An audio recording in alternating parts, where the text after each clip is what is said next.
Em uma batalha desesperada pela sua imagem pública, a organização Torre de Vigia acaba de lançar sua mais nova arma. Não é uma nova doutrina ou uma profecia, mas algo muito mais sutil e perigoso, uma reescrita cuidadosamente elaborada de sua própria realidade.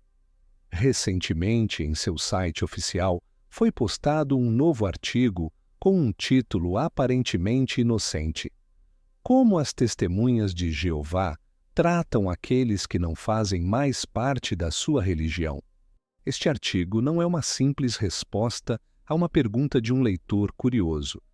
É uma peça de propaganda calculada, uma manobra de relações públicas projetada em resposta a uma crise global de imagem. A organização, encurralada por processos judiciais em vários países, pela perda de status legal na Noruega e por uma exposição massiva nas redes sociais, está agora tentando redefinir sua prática mais controversa: o ostracismo, que eles eufemisticamente chamam de desassociação. A premissa do artigo é sedutora.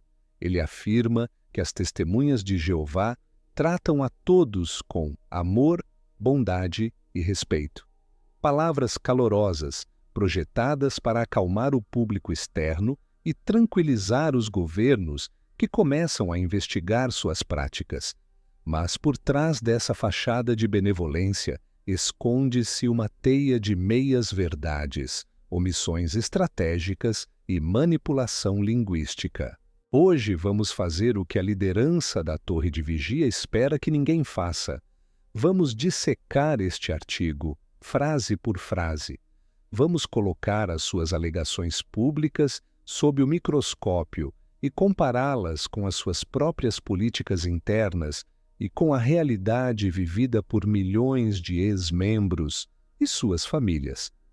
Este documentário irá expor a profunda dissonância entre o que a Torre de Vigia diz ao mundo e o que ela exige de seus seguidores a portas fechadas.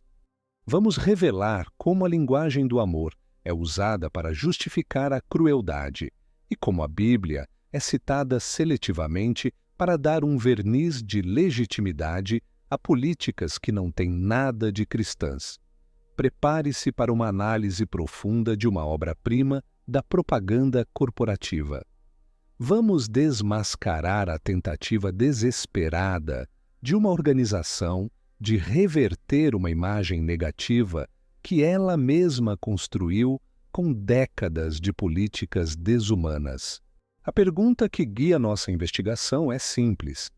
Este artigo representa uma mudança real de coração, uma nova era de compaixão? Ou é apenas uma nova máscara, mais sorridente e mais palatável, para esconder o mesmo rosto de controle inflexível? O que está em jogo não é apenas a reputação de uma organização, mas a vida e a saúde mental de milhões de pessoas presas em um sistema que arma as famílias umas contra as outras, em nome de Deus. Vamos começar. O artigo começa com uma declaração abrangente e calorosa. Cito: Nós fazemos tudo o que podemos para tratar a todos com amor, bondade e respeito. Ele continua dizendo que se um membro diminuiu a regularidade na sua adoração ou até parou de adorar Jeová, eles tomam a iniciativa de reafirmar seu amor e tentar ajudá-lo a se achegar a Deus. À primeira vista, parece uma abordagem pastoral e compassiva. No entanto, a linguagem aqui já é cuidadosamente calibrada para enganar. Note a descrição da pessoa que se afasta, alguém que diminuiu a regularidade ou parou de adorar. Esta formulação cria um personagem específico, o da ovelha perdida, um membro fraco que se desviou e precisa de ajuda para voltar. Essa é a primeira grande omissão estratégica do artigo. Ele ignora completamente a principal razão pela qual um número massivo de pessoas deixa a organização hoje. Não por fraqueza espiritual, mas por objeção de consciência. Eles não falam sobre aqueles que saem após descobrir a história de falsas profecias da organização, a forma como lidam com casos de abuso, ou simplesmente porque não concordam mais com a teologia do corpo governante. Ao enquadrar todos que saem como pecadores perdidos, eles utilizam uma falácia conhecida como o espantalho. Eles criam um argumento fácil de refutar, o do pecador que precisa de disciplina amorosa para evitar ter que lidar com um argumento real e muito mais perigoso para eles, o do dissidente informado que sai por razões lógicas e morais. Para dar peso à sua alegação de amor e respeito, o artigo cita duas escrituras. A primeira é Marcos 12:31, ame o seu próximo como a si mesmo. A segunda é 1 Pedro 2:17, honrem os homens de todo tipo, tenham amor pela inteira fraternidade. A hipocrisia aqui é gritante. Como uma organização pode citar o mandamento de amar o próximo como a si mesmo e, ao mesmo tempo, instruir seus membros a cortarem todo e qualquer contato social com um amigo ou parente que foi desassociado? Como podem citar a ordem de honrar homens de todo tipo e, ao mesmo tempo, rotular qualquer um que os critique como apóstata doente mental? O uso da Bíblia aqui não é para guiar a prática, mas para adornar a propaganda. Eles pegam versículos universais sobre amor e respeito e os aplicam seletivamente em seu material de relações públicas, enquanto, em suas publicações internas e reuniões, ensinam uma prática de ostracismo que viola diretamente o espírito desses mesmos textos. Desde o início, o artigo estabelece um padrão de engano: usar uma linguagem universalmente positiva, criar uma falsa narrativa sobre por que as pessoas saem e usar a Bíblia como um escudo para esconder políticas que são fundamentalmente antibíblicas. O artigo então se move para explicar o que leva uma pessoa a ser removida da congregação. Ele afirma que a Bíblia é clara. Se um cristão comete um pecado grave e se recusa a mudar, ele deve ser removido. A questão aqui, novamente, não está no princípio da disciplina eclesiástica, que existe em muitas religiões, mas na definição do que constitui um pecado grave. O artigo lista exemplos que parecem universalmente graves e bíblicos: adultério, embriaguez, assassinato, violência doméstica e roubo. Qualquer leitor desinformado concordaria que esses são comportamentos inaceitáveis. No entanto, o engano está no que a lista omite. Onde está a menção aos pecados que são exclusivos da torre de vigia e que não têm base bíblica clara para serem considerados ofensas capitais? Onde está o pecado de aceitar uma transfusão de sangue para salvar a própria vida ou a de um filho? Onde está o pecado de comemorar um aniversário? Ou o pecado de fumar um cigarro? Essas são as verdadeiras razões pelas quais muitas pessoas são desassociadas, mas são convenientemente omitidas deste artigo voltado para o público. Incluí-las revelaria a natureza legalista e extrabíblica do sistema de regras da organização.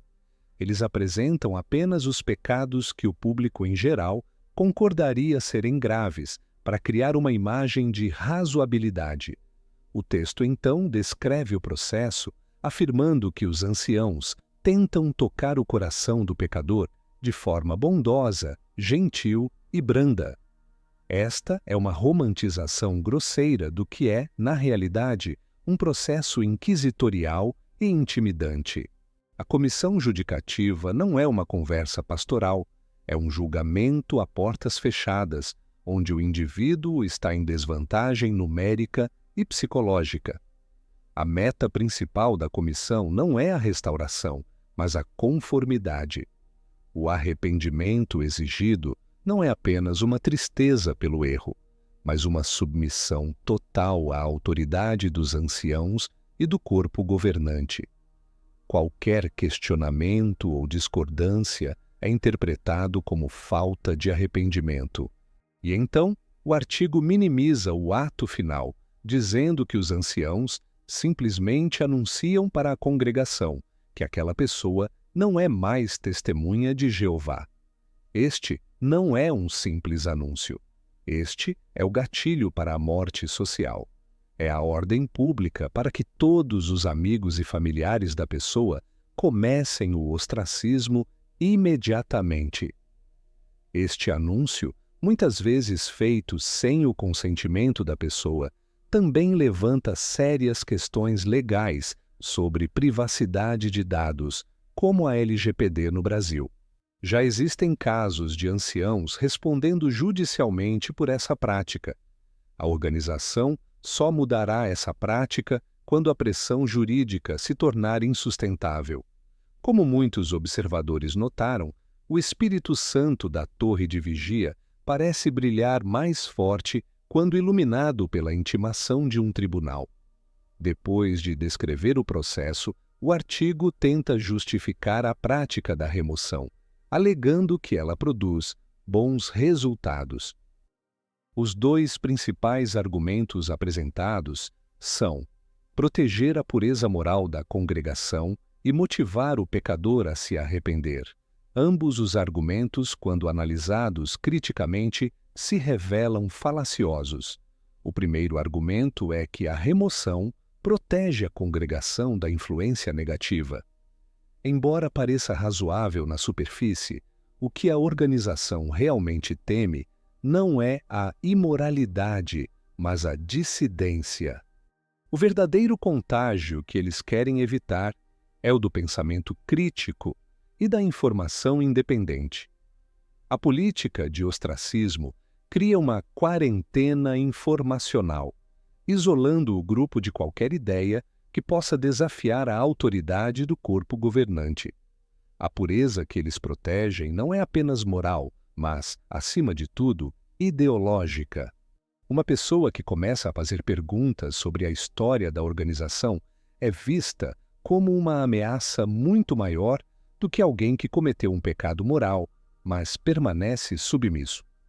A primeira ameaça o sistema, a segunda apenas quebra uma regra.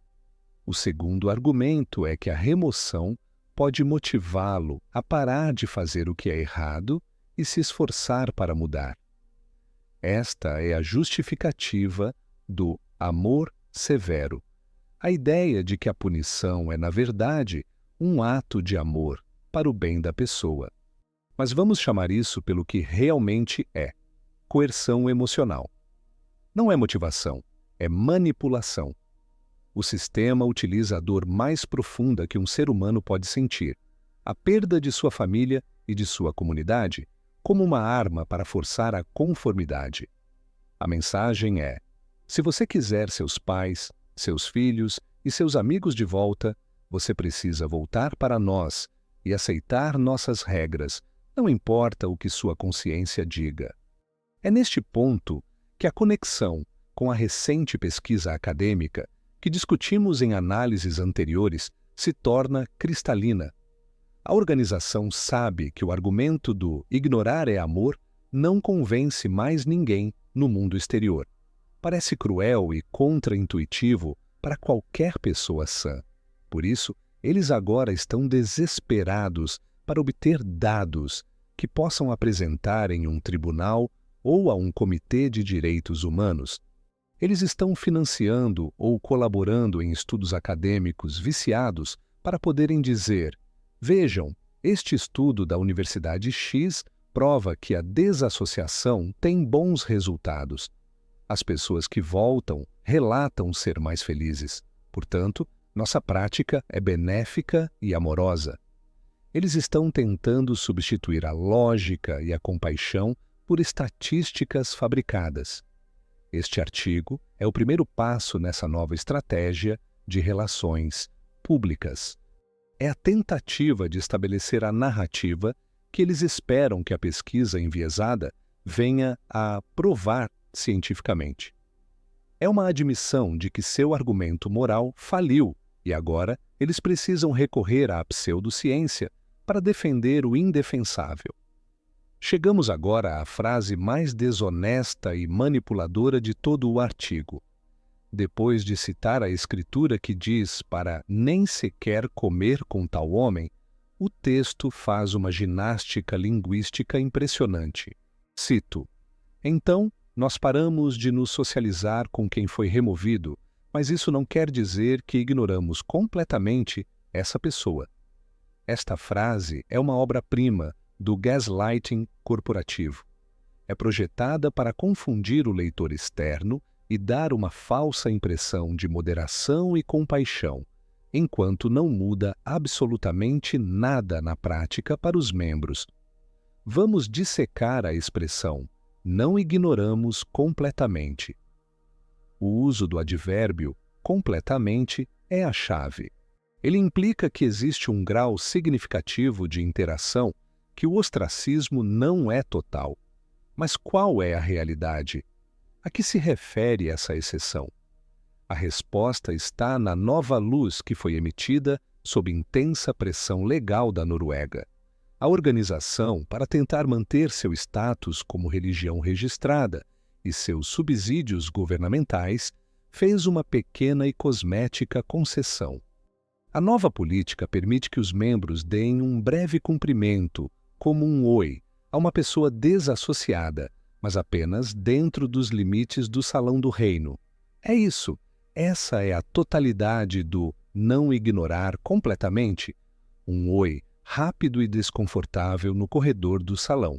Fora dali, na rua, no supermercado, no telefone, o ostracismo continua a ser total e absoluto. Nenhum contato social, nenhuma conversa, nenhum convite, nenhum relacionamento. O artigo, então, continua a construir essa farsa, dizendo: nós o tratamos com respeito e ela é bem-vinda nas nossas reuniões, onde ela pode ser cumprimentada. Eles pegam essa minúscula concessão, feita para apaziguar um tribunal, e a apresentam como se fosse a política geral e a prova de seu amor e respeito. É uma tática de propaganda clássica. Pegar uma exceção mínima e apresentá-la como se fosse a regra. Para o leitor desinformado, soa razoável. Ah, então eles não cortam todo o contato, eles ainda os cumprimentam nas reuniões. Mas, para quem conhece a realidade, é um insulto à inteligência. E para completar a desonestidade, o artigo esconde a parte mais importante em uma pequena nota de rodapé. A nota diz que, no caso de alguém que tente ativamente prejudicar a congregação, a definição deles para apóstata, a ordem bíblica de não o cumprimentar, se aplica. Ou seja, a pequena concessão do oi no Salão do Reino nem sequer se aplica à categoria de pessoas que mais sofre com o ostracismo, aqueles que saem e depois falam criticamente sobre a organização, incluindo vítimas de abuso que expõem suas histórias. Essas pessoas, segundo a própria nota de rodapé, devem ser ignoradas, sim, completamente. A seguir, o artigo aborda a questão mais dolorosa, a família. Ele afirma que no caso de alguém que foi removido, mas ainda mora com a família, o seu relacionamento familiar continua, e eles devem mostrar amor uns pelos outros. Mais uma vez, é uma declaração que é tecnicamente verdadeira, mas profundamente enganosa. Sim, eles continuam a morar sob o mesmo teto, mas o relacionamento é fundamentalmente alterado. A conexão emocional e espiritual é deliberadamente cortada. A pessoa desassociada é tratada como um inquilino doente espiritual. As refeições são feitas em silêncio. As conversas são superficiais e evitam qualquer assunto espiritual. A família é instruída a não incluir o parente desassociado em sua adoração em família. É uma forma de tortura psicológica, uma prisão de silêncio dentro do próprio lar. Mas a maior manipulação desta seção é o que ela não diz. O artigo inteiro é construído sobre a premissa de que as únicas pessoas que não são mais testemunhas de Jeová são pecadores removidos, que precisam de disciplina para se arrepender e voltar. Esta narrativa ignora completamente a vasta maioria das pessoas que deixam a organização hoje. Onde no artigo está a menção àqueles que saem por vontade própria, sem cometer nenhum pecado grave? Onde estão os milhares de PIMOs, fisicamente dentro, mentalmente fora, que simplesmente param de frequentar porque não acreditam mais, um processo conhecido como fading? O artigo não tem uma categoria para eles, então eles são tacitamente agrupados com os pecadores. Onde está a menção àqueles que encontram outra fé? Uma pessoa que se torna evangélica, católica ou budista não cometeu necessariamente um pecado grave da lista deles. No entanto, ela será tratada com o mesmo ostracismo, rotulada como apóstata. A liberdade de religião, um direito humano fundamental, não é respeitada. E o mais importante, onde estão aqueles que saem por razões de consciência após uma pesquisa honesta? Aqueles que, como os bereanos que eles tanto elogiam, examinam as Escrituras e concluem que as doutrinas do corpo governante estão erradas. Essas pessoas, as mais perigosas para o sistema, são as que o artigo se recusa a reconhecer que existem.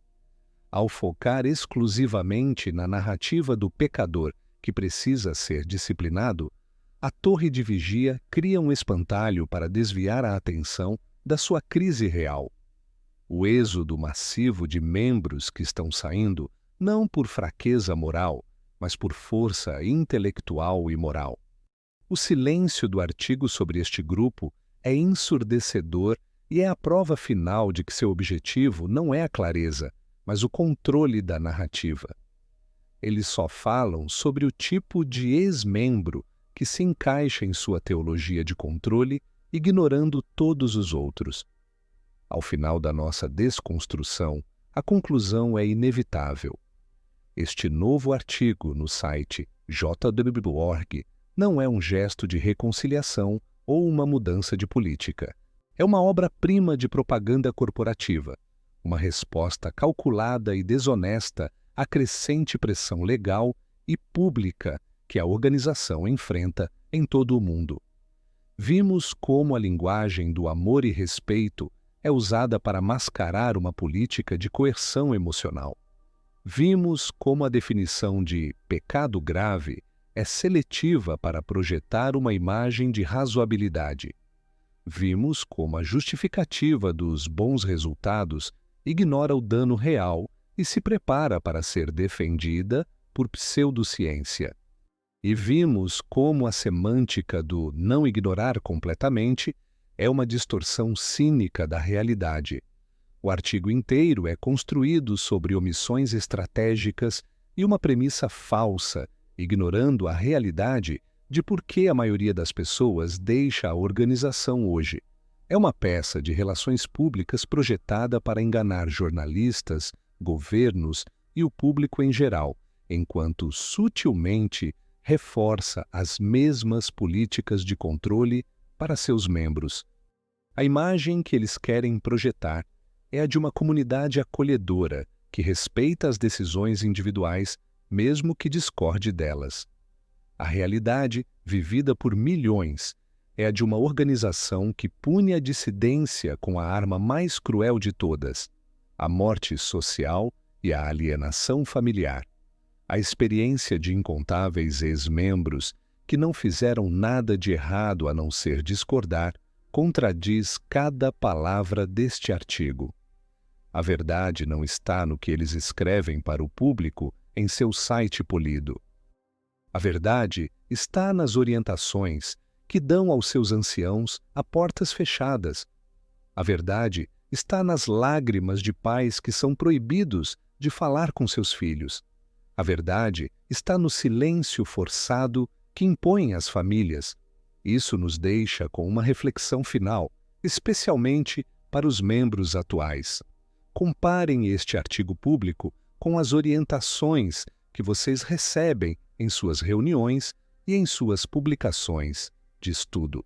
Comparem estas palavras doces com a forma como vocês são instruídos, na prática, a tratar um amigo ou parente que escolheu um caminho diferente. A quem vocês realmente seguirão? A Bíblia, que fala de amor incondicional e de perdoar 70 vezes 7, ou um comitê de homens em Nova York que muda as regras do amor de acordo com a pressão jurídica do momento? A escolha de entregar sua consciência a uma organização, em vez de ao seu próprio senso de compaixão e justiça, é a decisão mais importante que qualquer um pode tomar. Obrigado por acompanhar esta análise. Se este conteúdo te ajudou a enxergar através da propaganda, curta e compartilhe este vídeo.